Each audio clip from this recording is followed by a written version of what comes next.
Está no ar a Rádio UniBB. Olá, colegas do Banco do Brasil. Aqui quem está falando é a doutora Letícia. Eu sou a médica do trabalho responsável pelo SESMIT do Espírito Santo.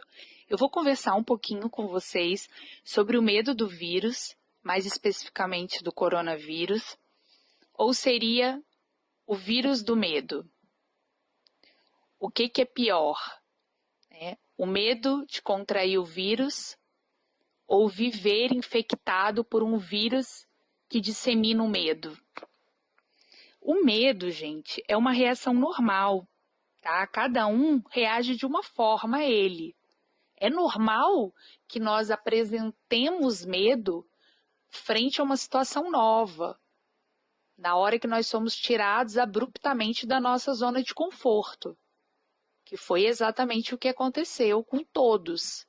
Todos os habitantes do planeta passaram pela mesma situação. Então, é normal que as pessoas tenham medo.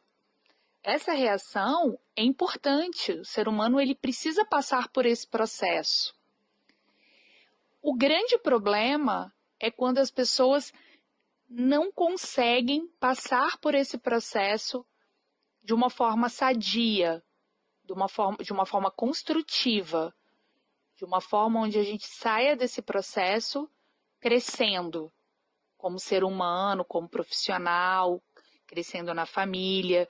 Então, o medo, ele quando se apresenta na forma de negação, a pessoa nega a doença, ela nega a infecção, ela nega que esteja acontecendo essa pandemia, isso é muito perigoso para ela e para os outros, porque é um vírus de alto contágio.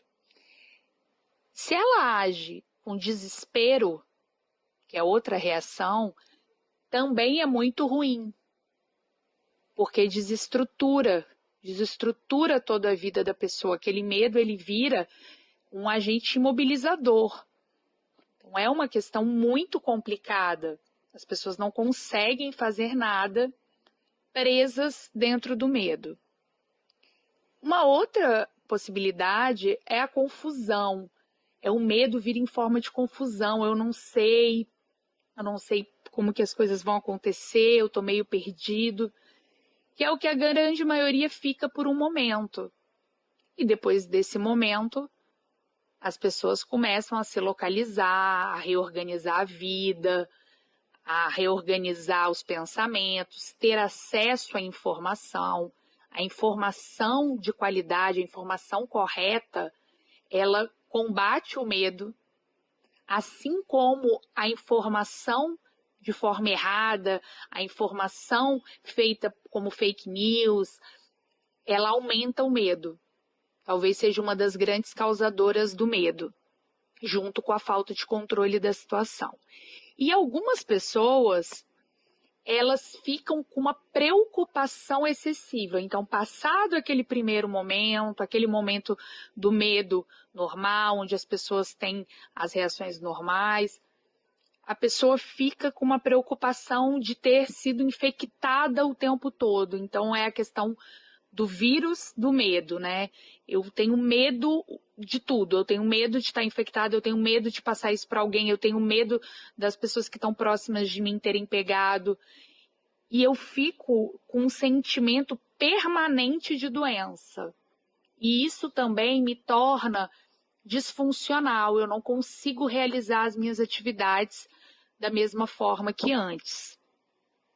Então, se eu estou com medo de ser infectado, eu tenho que elaborar um pensamento mais ativo, né? Eu estou com medo, e aí? Como eu posso fazer para me proteger da melhor maneira possível? Então, a informação, ela é de extrema importância, porque a informação, ela dá propriedade para as pessoas lutarem contra os seus medos. Eu tendo a informação, eu sabendo de verdade com quem eu estou lidando, como é esse vírus, como é o contágio, todas essas questões, eu consigo me apropriar, ter uma atitude mais ativa frente à doença, frente à vida, e com mais coragem. Então, é muito importante que eu tente ser objetivo nos meus medos. É importante que eu confronte os meus medos. Eu estou com medo de quê?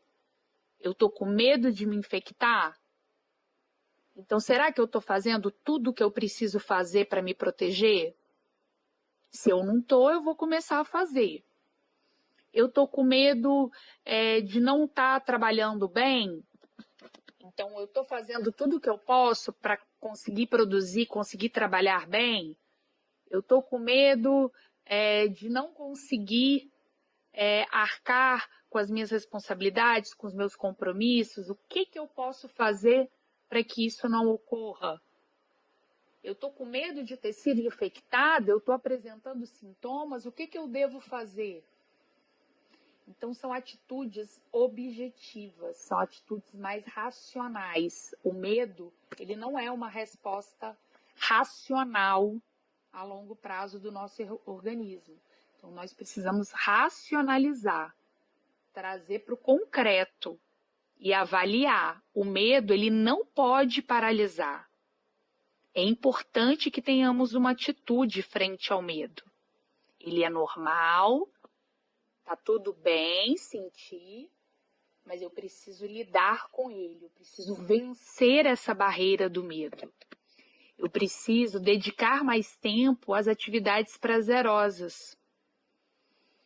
E eu preciso viver com coragem, mas com prudência, seguindo todas as orientações e todas as diretrizes que são dadas. Em relação às crianças, muita gente se perguntando, como eu faço para abordar isso com as crianças? Eu fico com medo de mostrar para as crianças que eu estou tendo medo. As crianças, elas enxergam a vida pelo nosso olhar. Então, diga a verdade para as crianças, claro que no tempo delas e com a linguagem adequada, mas não esconda seu medo e suas incertezas. Não faça isso. É importante que as crianças tenham ideia do que está acontecendo e que vai ficar tudo bem, sempre com um olhar positivo. As crianças, elas têm uma capacidade de adaptação muito maior do que a nossa. Então, gente, eu convido vocês a desafiar esse medo. Desafiar com coragem, mas com responsabilidade. Responsabilidade pela sua vida, responsabilidade pela vida dos outros. Vamos trazer esses sentimentos para o plano racional e vamos elaborar esse processo que nós estamos vivendo. Não vamos deixar que o medo do vírus me paralise e não vamos nos deixar contaminar pelo vírus do medo. Um beijo.